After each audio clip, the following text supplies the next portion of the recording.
Bienvenue dans ce nouvel épisode de BatiWeb dédié à l'actualité du bâtiment. Aujourd'hui, nous nous penchons sur la situation préoccupante du secteur en Île-de-France.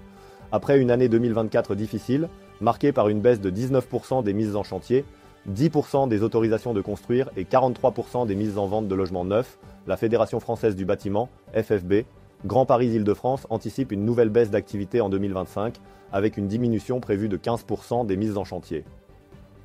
Les Jeux Olympiques de 2024 ont également eu un impact significatif sur l'activité du bâtiment dans la région.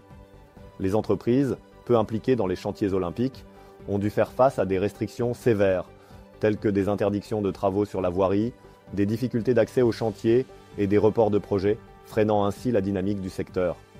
Parallèlement, le marché du logement neuf est en berne avec une baisse de 19% des mises en chantier, 10% des autorisations de construire et 43% des mises en vente en Île-de-France, contre 38% au niveau national. L'entretien-rénovation subit également une forte pression concurrentielle. Les entreprises du neuf, en difficulté, se tournent vers la rénovation, entraînant une guerre des prix qui fragilise les acteurs historiques.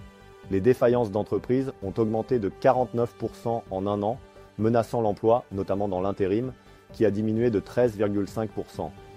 De plus, l'approche des élections municipales en 2026 et présidentielles en 2027 freine les investissements, les collectivités et promoteurs hésitant à lancer de nouveaux projets dans ce contexte d'incertitude. Les restrictions de circulation à Paris aggravent également la situation. Entre la zone à trafic limité, l'interdiction des critères 3 et l'augmentation des tarifs de stationnement, la logistique des chantiers devient un casse-tête. La future voie réservée sur le périphérique pourrait encore aggraver les embouteillages et les surcoûts pour les entreprises. Le projet de loi de finances 2025 apporte quelques avancées, comme le maintien du PTZ universel jusqu'en 2027, la défiscalisation des donations et le budget conservé pour MaPrimeRénov'. Cependant, pour la FFB, cela reste insuffisant. Sans action forte et immédiate, 2025 pourrait marquer une nouvelle étape critique pour le bâtiment francilien. Retrouvez tous les détails sur batiweb.com et restez connectés pour ne rien manquer de l'actualité du bâtiment.